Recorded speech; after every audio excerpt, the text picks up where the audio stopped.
Good morning, Morai Rabotai, Bruchim Abayim. We are continuing on Masechet Succah. We are on Daf Memchet Amud Bet. 1/3 down, starting the Gemara after having finished the top Mishnah in the Amud. Today's Amud is being learned as a schut Refuah Shelema for Rachel bat Edna, Rachel Simcha bat Nahid, Michael ben Nahid, Esther Bracha bat Chaya, and Rabbi Avraham ben Tajgol. That should all have Refuah Shelema Be'ezrat Hashem. Amen. The Amud is also being learned. Le'ilui Nishmat Jacqueline bat Avraham and Achdas, that her neshama should have Aliyah as well. This month's learning of the community has been dedicated by the Shea family, Cohen family, and Dayan families. It should be an ultimate schut for all their mishpachot. Amen. So says the Gemara. We spoke about the Shivat Mayim, the process of drawing water that was used for Nisuch HaMayim every night of Chol HaMoed.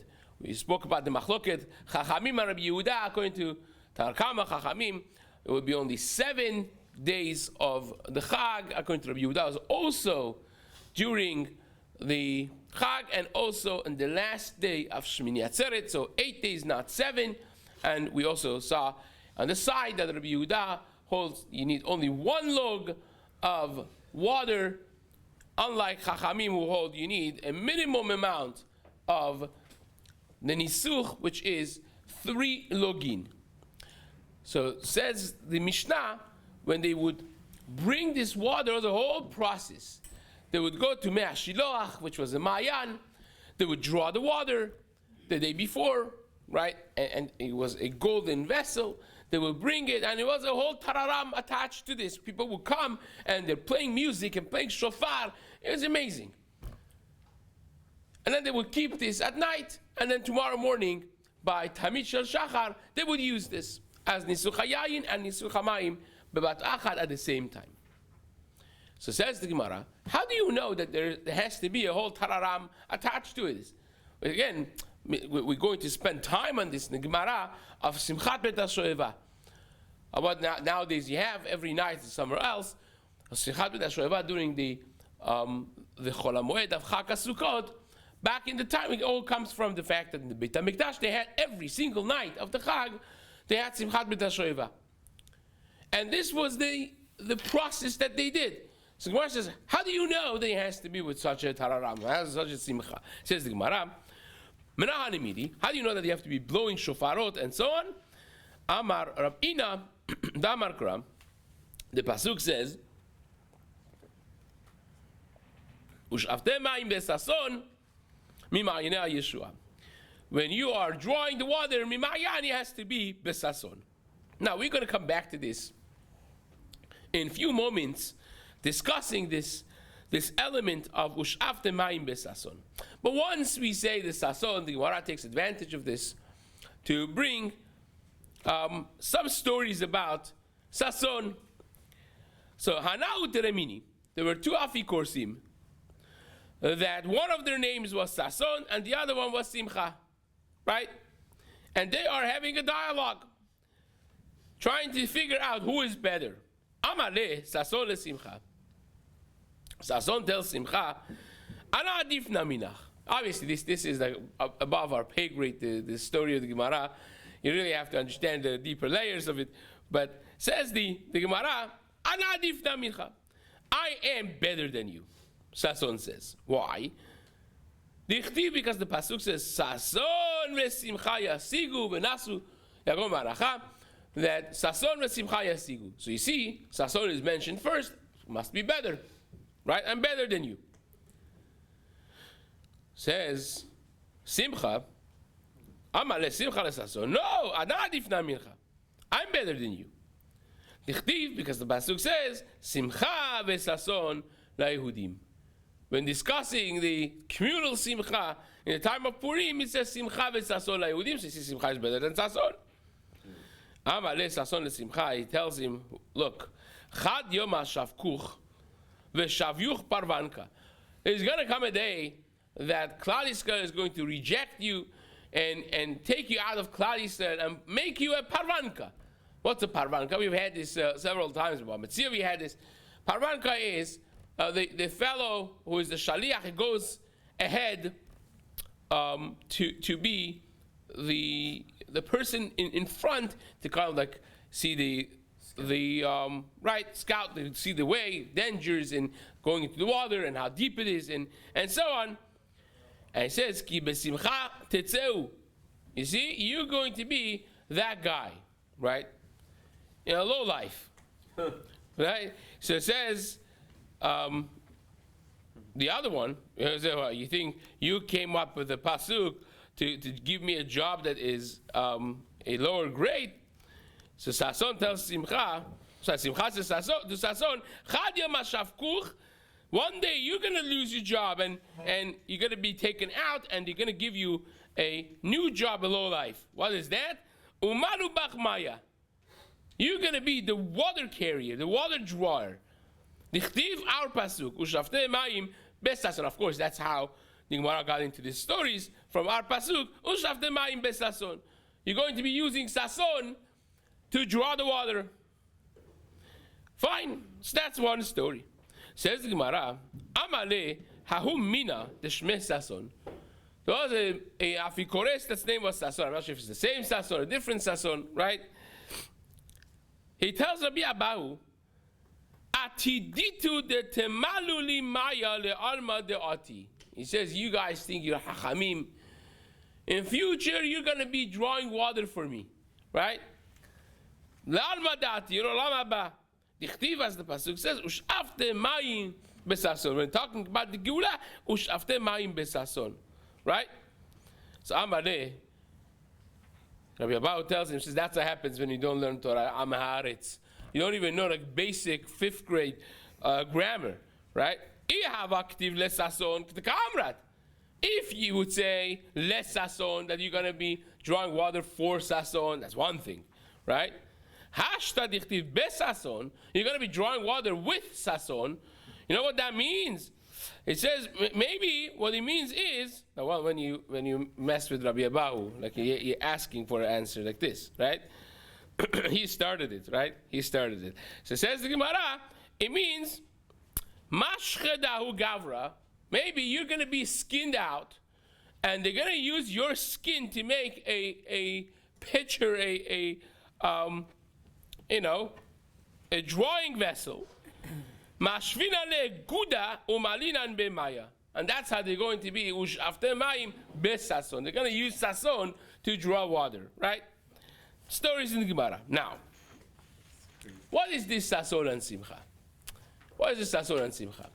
I want to tell you a fantastic Vilna Gaon that differentiates. Obviously, we have many languages of simcha. Right, many languages of simcha. We use many of them by Sheva Brachot, under the chuppah, right? Ragila, Rina, Disa, Vechedva, Ava, Vachva, right? But Sason v'Simcha, as we just saw in these stories, as interesting as the stories seem to be, you have Simcha, Sason, Simcha, it's always used together. So what is the difference? Also, we say it, right? Simcha la'artzecha, sason le'irecha, right? Simcha la'artzach, v'sason le'irach, usmichat keren leben ishai meshichecha. When we speak about the Geula Atida, the coming of Mashiach, we say Simcha is going to be to Eretz Yisrael, and sason is going to be Yerushalayim. What's the difference? You see how these two are always used together? And then you have the orders that are sometimes different in that way. So says the Vilna Gaon, in essence, in Lashon HaKodesh, Simcha is a new happiness that emerges. Right? You're sad, and something happens, right? The laughter, the Simcha, that is a sudden new Simcha. Something that didn't exist before. That's simcha. Sason is a continuous simcha. It may be growing a little bit, but it's a continuous simcha. And a continuous simcha versus a continuous happiness, right? Versus a simcha which is an a level of happiness emerging from nothing. Sadness turning into simcha. That answers a lot of the psukim that we have, including the one that we just mentioned a moment ago, that it says simcha la'arsecha, v'sason le'irecha, or la'artzach le'irach, because by Eretz Yisrael, the kedusha of Eretz Yisrael that was there in the time of the Beit HaMikdash is not the same level, right? It's a whole machloket in the Gemara, kedusha l'sha'ata v'kedusha la'atid lavo, or is it kedusha l'sha'ata v'lo kedusha la'atid lavo? When they conquered Eretz Yisrael and David HaMelech, that kedusha harishona, that initial kedusha that they gave to Eretz Yisrael, did that stick around? Or maybe after Churban, after the Jews left and the Beit HaMikdash was no longer, that kedusha did not stick around. It's not kedusha la'atid lavo. It was kedusha l'sha'ata. The kedusha was a momentary kedusha for its time, but not kedusha la'atid lavo. So if you have a kedusha, the presence of Shekhinah always represents simcha. Anything, by the way, that you connect with HaKadosh Baruch Hu, it has to be through simcha. That's why even though the Gemara says, Masechet Succah says, Bechol esev motar, there's such a concept of keeping serious, and especially in the time of the Churban, says there are two times that the person has to be happy. When you daven and when you learn. Because those are times that you're connecting to HaKadosh Baruch Hu. Like, as we always say here, when I daven, I'm talking to Hashem. When I learn, Hashem is talking to me, right? So that's that connection has to always be with simcha. Right? There are many, many sources. We spoke about this and read by at some point. So that has to be always with simcha. So the Shekhinah that stays in Yerushalayim, that he never left Yerushalayim, because Yerushalayim was Kiddusha l'sha'ata, the Kiddusha la'atid lavo. The Kiddusha of Yerushalayim never left. Certainly the Kiddusha of the Makom HaMikdash never left, right? Me'olam lo zaz Shekhinah mekotel ha'ma'aravi. The Shekhinah never left Kotel ha'ma'aravi. It's always there, right? There's the Omed achar kotlenu, that the pasuk that says is standing behind the kotlenu. This is kotel da kotel ma'aravi. He's talking about kotel ha'ma'aravi. Mesis me'achar hakim, right? He's looking from the cracks of the stones, the walls, looking from the windows. Different levels of the hitgalut ha'shekhinah, the revealing of the Shekhinah, but it's always there. So therefore, that level of simcha, of existing Shekhinah in Yerushalayim was never, maybe diminished, never stopped. But the rest of Eretz Yisrael, it was not necessarily maintained. So therefore, when Mashiach comes, it's going to be simcha la'arsecha. It's going to be a new level of simcha, a creation of joy and happiness that wasn't there, because it was not kiddusha la'atid lavo. When Eretz Yisrael became desolate, that kedusha went away. When Mashiach is going to come, that kedusha is going to return. Simcha, a new level of joy is going to be la'artzach. But le'irach, for your city, for Yerushalayim, is going to be sason le'irach. That's going to be increased, but it's a level of continuous joy throughout all of the generations, because the Shekhinah never left Kotel HaMa'aravi, never left the Makom HaMikdash, never left Yerushalayim, and therefore it's got to be Sason Le'irach, right? That's a tremendous thing to think about. And also, this actually becomes another level of understanding our thing of Ush'afte Ma'im Besason. That you're doing Avodat Hashem, the Ma'im El HaTorah, right? The Misham Hayu Sha'avim Ruach HaKodesh, the Gemara is going to say that in the process of this whole drawing of the water, they would get Ruach HaKodesh, tremendous, right? Ush'afte Ma'im Besason. It has to be with continuous simcha. Avodat Hashem has to be with that joy and continuous simcha that a person experiences in their life. Now there's a whole lot of other things that you have, sason v'simcha yasigu, right? It has to be always a level of sason, a continuous joy in a person's life, then you experience simcha, right? The samachta b'chagecha, you have those elevations of simcha that's there, but there has to always be a baseline of simcha in a person's life, right? In time of Purim, it's simcha v'sason laYehudim, because they had lost complete hope, right? La'ashmid, la'arog, u'la'abed kol haYehudim be'yom chataf v'nashim be'yom echad, right? So they had nothing. And all of a sudden it was simcha, tremendous joy, but then they accepted the Torah through that, which is now a continuous sason, right? So that's sason v'simcha laYehudim. It's tremendous how every single thing that's said in Tanakh follows, if you know what exactly every word means. But that's a beautiful, beautiful Vilna Gaon that I could use over here. Rabbi, sason can you say sason is greater than simcha because it's more consistent? They're different. They're different? Yeah.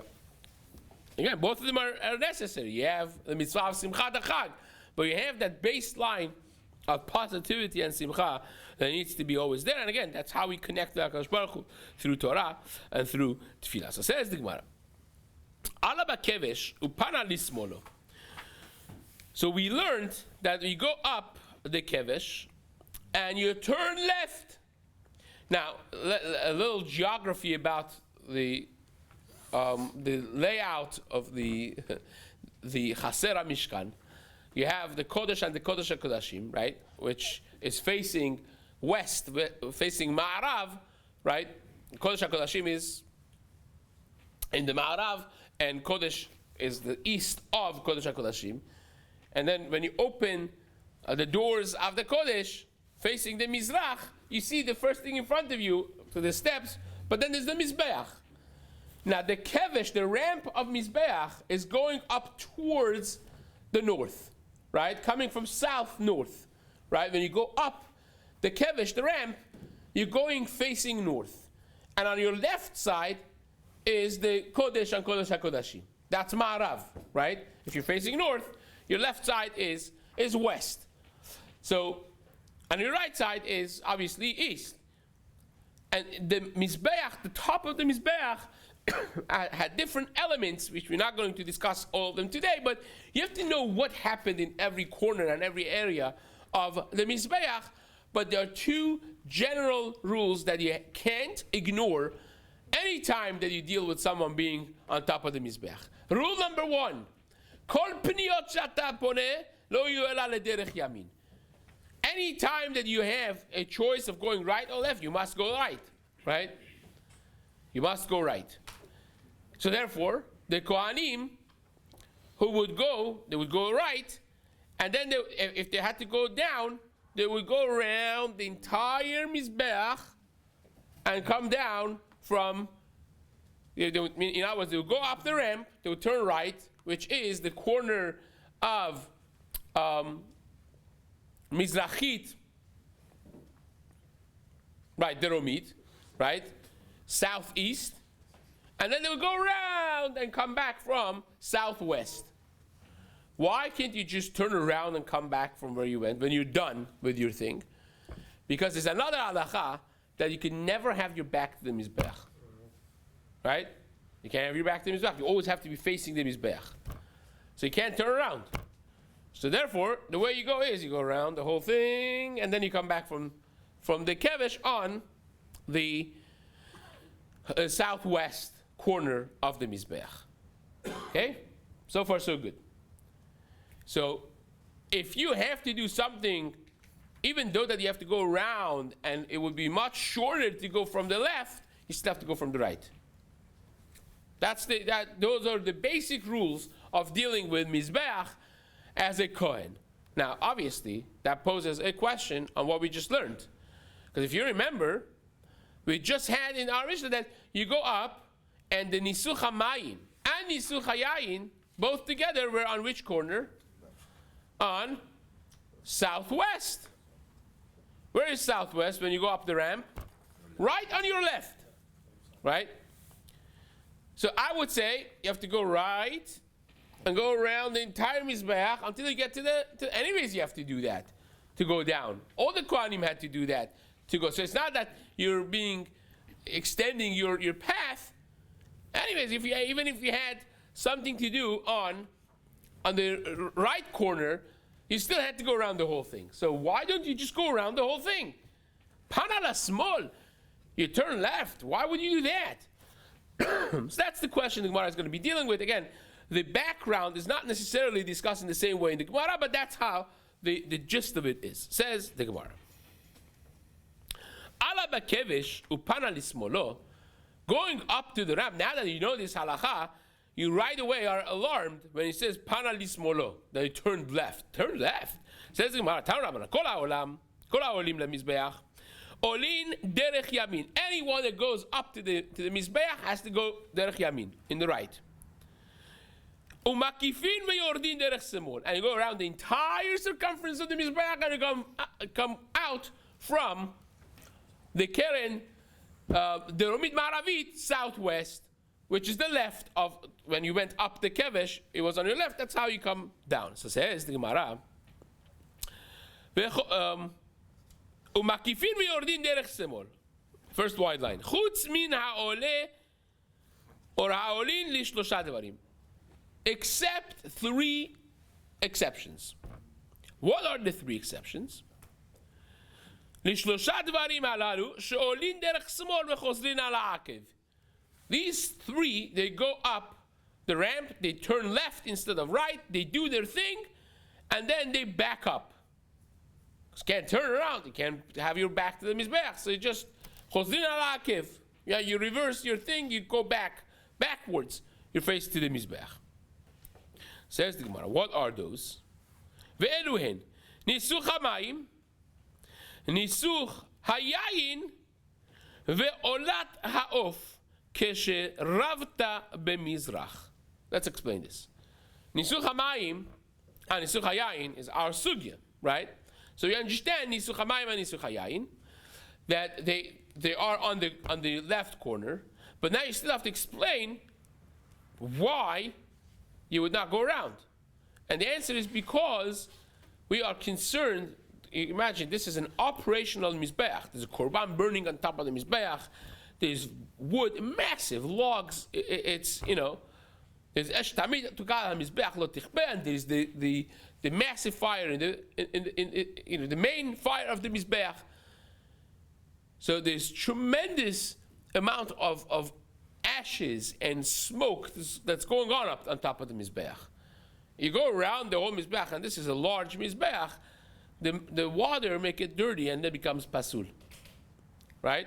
We spoke about how clean he has to be, how good he has to be, right? And the fact that he can't have anything mixed with it.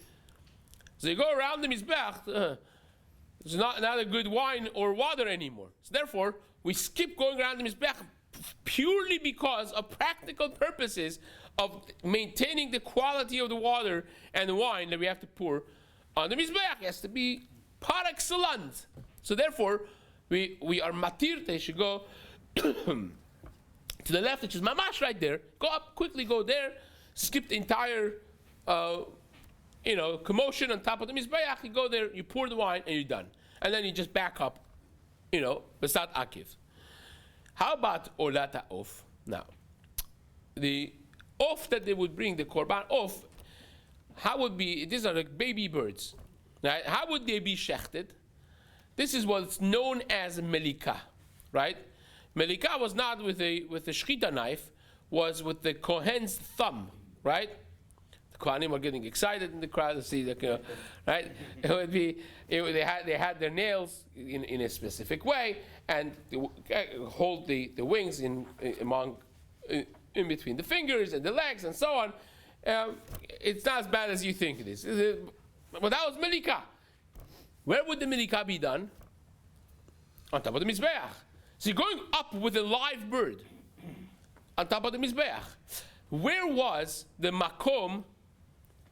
Where was the makom of olata of this melika done? Not on the southwest, but on southeast. So that would be the easiest. You go up, you turn right, and it's right there, right? But when you have a lot of people bringing korbanot off, right? All these kohanim standing there, and it's a whole balagan of the birds there. It's massive. There's no room, right, to stand there. So what do you have to do? Technically speaking, you would have to take the off, go around the whole mizbeach, right? When there's nitraba, olat ha'of shenitraba, we use the counter corner, which is the southwest, for the additional olat ha'of. That's the place for it. When there's not enough room on southeast, we'll use the southwest, right? That's the excess korban ha'of is going to be on southwest. Now, the rules would have it that we have to go around the whole thing, like any other kohen, until you come to southwest and do your melika over there. What's the problem? Problem is with all that smoke, right? You have this live little baby bird in your hand, right? And you go through this smoke. You're happy if you come out alive yourself. Like, you may kill the bird, right? Forget about all the drama. But we're concerned about the health of this korban. You have responsibility to have the korban healthy and good by the time that it is shechted, it is nimlak. Therefore, we skip the whole drama of the top of the mizbeach with the smoke and the fire and the heat and all that. So you go up the ramp, you turn left right away, and you use that keren deromit maravit, the southwest, and you do it there, and then you back up. So that's the third and final exception. Every one of the exceptions has a reason, and the reason is the quality of the korban. Whether it is the korban of the nisuch mayim and nisuch yayin, which the smoke and the ashes and this is going to ruin the quality, or the olat ha'of, which is alive on top of the mizbeach, and you don't want to kill it, you don't want to harm its health before it is nikrav and before it's shechted. So says the Gemara, those are the three exceptions. Now the next piece of the Mishnah said, we had a machloket, what exactly was the material out of which the two sfalim were made, these containers, right? The pails that were made for the nisuch hamayim. We said two kelim sitting on top of the mizbeach with a spout coming out pouring into the hole that would go to the shitin down to the omek, to the tehom, deep down below the mizbeach. So those two vessels, those two pails, were made out of silver, said the Mishnah, and the second shita in the Mishnah says, no, they were not out of silver, they were out of sid, which is usually white, and because of the usage of pouring wine on it, they would darken and have this like silvery look from outside. Fine. Says the Gemara, there's one big problem with that. You know what the problem is?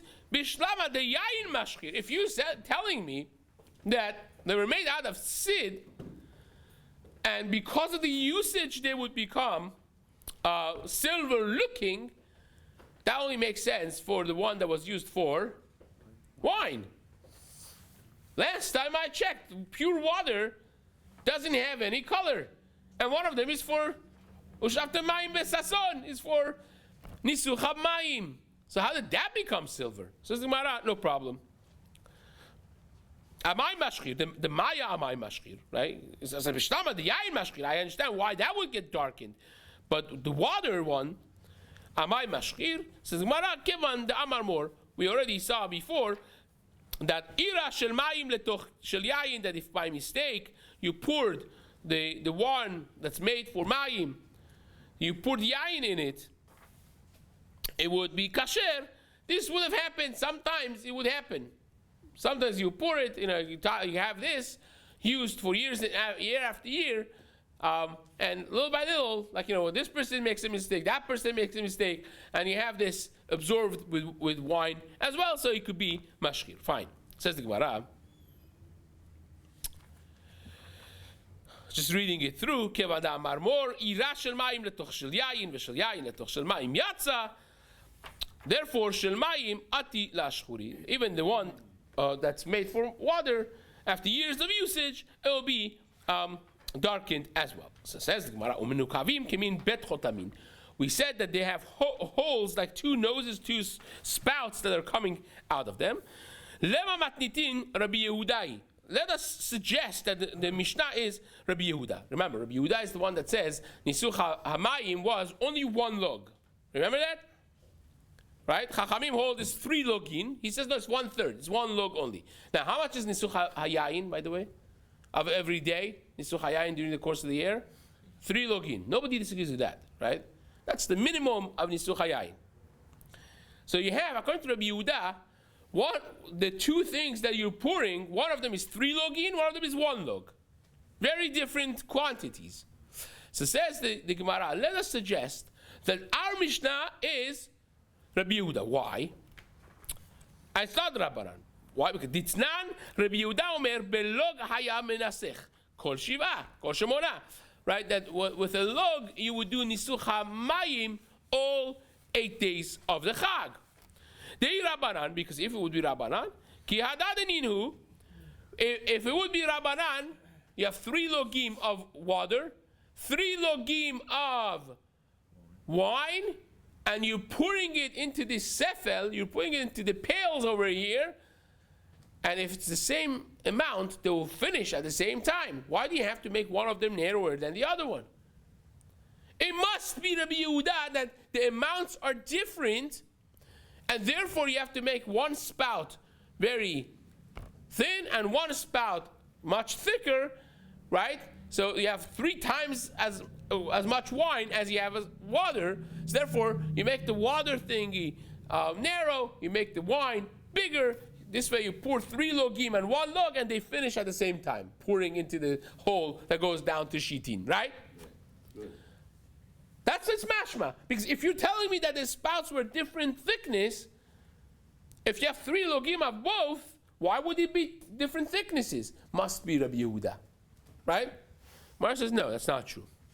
Says the Gemara, afilu tema Rabbanan. It could be even Rabbanan. Because chamra samich, we explained this in the Mishnah already, maya kalish. Because wine is thicker consistency and water is thinner consistency. So therefore, if you pour wine and water separately in the same exact identical things with this little spout, which one is going to finish first?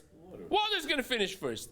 So if you want them to finish at the same time, you would have to make the one of wine a little thicker. And says the Gemara, Hachinami mistabra. And it makes a lot of sense because the Rabbi Yehuda, Rachav ve'kasar itle. Rabbi Yehuda holds that it has to be Rachav and Kasar. Right? Rachav means wide, nicely, nice big flow. Kasar means like thin. The difference is massive, the difference between the thickness, right? That's the verbiage you would use if the difference is like 3 times as much, right? Rachav ve'katzar itle. The Tanya, it's a writer that says it. Rabbi Yehuda Omer, Shene kasvaod, or 2 kelim, same pails, right? Hayusham, on top of the Mizbeach, echad shel mayim ve'echad shel yayin, one for nisuch hamayim, one for nisuch hayayin, shel yayin pia rachav. The wine was massive, was wide, open. Shel mayim pia katzar. And the water was katzar, right? Thin. Because they has to be both finished at the same time. And by us, it doesn't say Rachava Kasar, it just says, a little thicker, a little thinner. So therefore, that must be Rabbanan, because the difference is minute, is microscopic, that a little thickness added to the one of wine already takes care of that little difference, discrepancy of consistency, and they would finish at the same time. Bezat Hashem will continue in the days to come.